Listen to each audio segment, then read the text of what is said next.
Hello travel enthusiast. आज हम एलुरु के हिडन सीक्रेट्स एक्सप्लोर करेंगे। ये आंध्र प्रदेश का एक जेम है। सबसे पहले क्या आपको पता है एलुरु में एक वाइल्ड एलिफेंट सैंक्चुअरी है, वो भी सिटी के अंदर? कोलेरू वाइल्ड लाइफ सैंक्चुअरी जो एलुरु के आउटस्कर्ट्स पे है, वाइल्ड एलिफेंट्स, माइग्रेटरी बर्ड्स और वेटलैंड स्पीसीज का घर है। बड़े सिटी के इतने पास वाइल्ड एलिफेंट्स देखना रेयर है और local forest officials regularly track करते हैं इन एलिफेंट्स को जब ये कोलेरू और सराउंडिंग फॉरेस्ट्स में रोम करते हैं। ये एशियन एलिफेंट कॉरिडोर का पार्ट है जो ईस्टर्न घाट्स के फॉरेस्ट्स को कनेक्ट करता है। नेक्स्ट, एलुरु कभी हैंडवोवन कारपेट्स का ग्लोबल हब था। ब्रिटिश रूल में एलुरु वर्ल्ड फेमस था अपने हैंडवोवन वुलन कारपेट्स के लिए, जिन्हें एलुरु कारपेट्स कहते थे। ये कारपेट्स यूरोप, पर्शिया और साउथ ईस्ट एशिया एक्सपोर्ट होते थे, खासकर 17th और 18th सेंचुरीज में। आज भी आपको स्मॉल वर्कशॉप्स मिलेंगे वीवर्स और कारपेट लूम्स के साथ, जिनकी रूट्स पर्शियन वीविंग स्टाइल्स में हैं जो इस्लामिक आर्टिजन्स लेकर आए थे।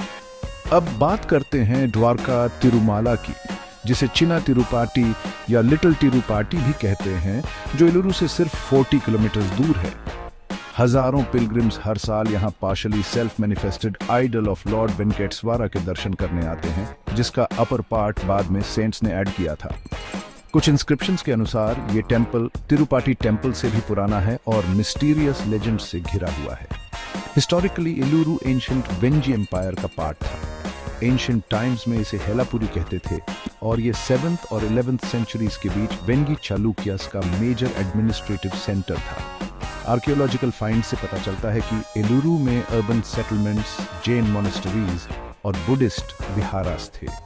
कॉपर प्लेट्स और स्टोन इंस्क्रिप्शंस में इसे एक मेजर ट्रेड सिटी बताया गया है जो कोस्टल आंध्रा को डेक्कन से कनेक्ट करता था। एलुरु के बाहर कोलेरू लेक है जो इंडिया की लार्जेस्ट फ्रेश वाटर लेक्स में से एक है और एक रामसर वेटलैंड साइट भी है।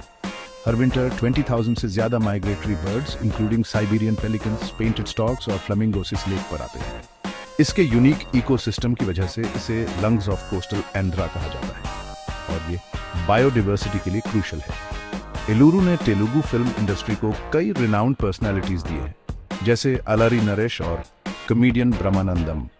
यहाँ स्ट्रॉन्ग ड्रामा और स्टेज थिएटर कल्चर है। दर्जन भर से ज्यादा एक्टिव ड्रामा एसोसिएशंस ट्रेडिशनल बुराकाथा और हरिकाथा परफॉर्म करते हैं।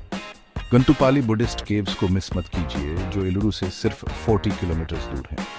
ये रॉक कट मोनेस्ट्रीज और स्टूपा 2nd सेंचुरी BCE के हैं और इंडिया के earliest examples of Buddhist cave architecture में से एक हैं। फिर भी टूरिस्ट इन्हें ओवरलुक कर देते हैं।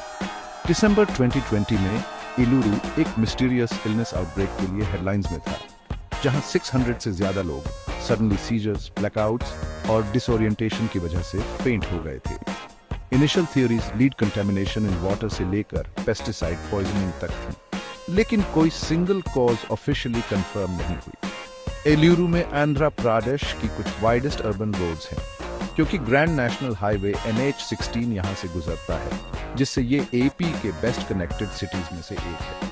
एलुरु बाईपास स्ट्रेच वाइडेस्ट और स्मूदेस्ट अर्बन रोड नेटवर्क्स में से एक है, जिससे ये सिटी एक इमर्जिंग लॉजिस्टिक हब बन गया है। फाइनली संक्रांति के दौरान रूरल एलुरु में बुल रेसिंग और बुल फाइटिंग का यूनिक फेस्टिवल होता है, जिसे गांगेरेडू पंडुगा कहते हैं। ये इवेंट सिर्फ स्पोर्ट्स नहीं है, बल्कि एग्रीकल्चरल स्ट्रेंथ और मैस्कुलिनिटी को सिंबलाइज करते हैं। डेकोरेटेड बुल्स, म्यूजिक और वाइब्रेंट रूरल प्रोसेशंस के साथ, जो एंशिएंट रूरल ट्रेडिशंस को प्रिजर्व करते हैं। आज के लिए बस इतना ही फोल्क्स। अगर आपको एलुरु के सीक्रेट्स का ये डीप डाइव पसंद आया तो लाइक, शेयर, कमेंट और सब्सक्राइब करना मत भूलिए ट्रेंडिंग कंटेंट चैनल को। Thanks for watching.